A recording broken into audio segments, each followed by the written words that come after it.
I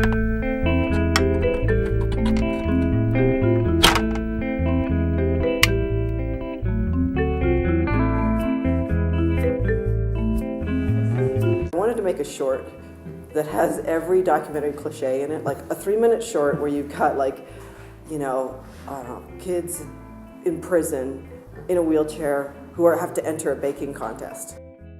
Thank you. Oscar winner, Jessica. Oh my goodness. Do you ever tire that? Oh, you know, I guess I don't really think about it that much. And then, you know, when it comes up, there is this feeling, that's right.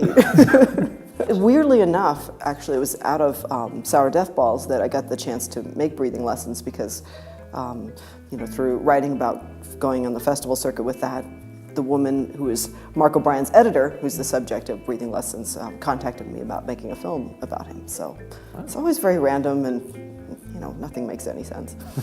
And this is really sort of how your career goes to some extent. It's like projects that sort of like come about. Yes, exactly. Well, with Protagonist, actually, I was showing In the Realms of the Unreal, which was a documentary about the artist Henry Darger. Fabulous. Thank you, thank you. Oh no, I love that one. Anyway, I was showing it at Sundance, and afterwards, I was contacted by these two nice men from the Carr Foundation, and they said, well, we think that there can be a film made about Euripides, and we think you're the one to do it. And usually when people think, oh, you know, I've got an idea for a documentary for you, and you know, it might be some very good social issue, but you can kind of see what that film is going to be. You can imagine, you know, how the music is going to sound. But Euripides, you know, it was like the frontier, the wilderness. So I jumped at that one. So I'm curious about that though, because they came to you and they couldn't have had an idea of how it would turn out, but they also didn't have any sort of directive in terms of how they wanted you to approach it? No, and this probably will never happen to me in my life again, but they said, you know, we just feel that you'll do something interesting, and so we talked about it over a summer. And then I came up with this idea, and they didn't quite get it. I mean, that's the other problem with that film and In the Realms of the Unreal. It was very hard to explain how the film was going to look and feel and how it was going to work until it was finished. I never really controlled my life. I wasn't in control. I was out of control. And it was hard for me to face that. My dad got hugely violent. He would choke us, spit on us. I attacked the man who had beat me down. That felt wonderful. And I went looking for bigger game. In a lot of ways, I didn't fit in. I wanted to feel free from my queerness. I never wanted to be a preacher who was a hypocrite. Hallelujah. Das Faszinierende an der ganzen Sache war für mich, ich war nur Mitglied der revolutionären Zelle. Cells of terrorists with international links. Anerkannt und akzeptiert zu werden, als einer unter vielen. I was sort of the school punching bag. This guy is like a knife. And he says, Kung Fu is my secret. I bear no arms. That's what I want.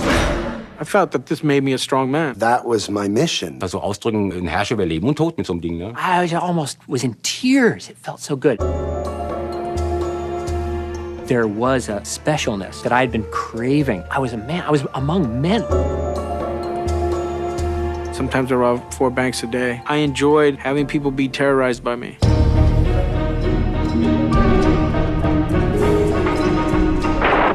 Ich hab den Mann da liegen sehen in seiner Gehirnmasse, da war mir kurz elend, ne? Nun auch noch Held, eh klar.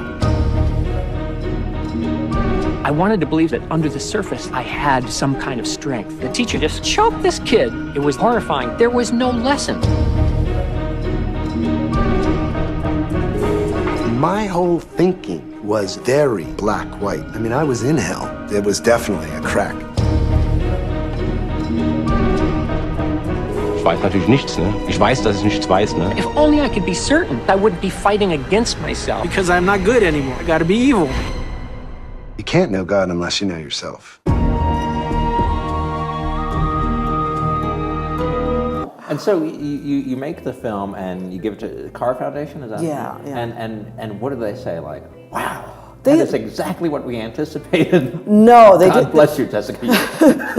They were actually just completely delighted, which was fantastic because I mean I was very happy with. I felt like that the film worked the way I wanted it to, but still, you know. It's interesting because your approach is not just. It's not a straight approach to Protagonist. take some very unorthodox means of telling the story. Yeah, yeah. Well, with wooden.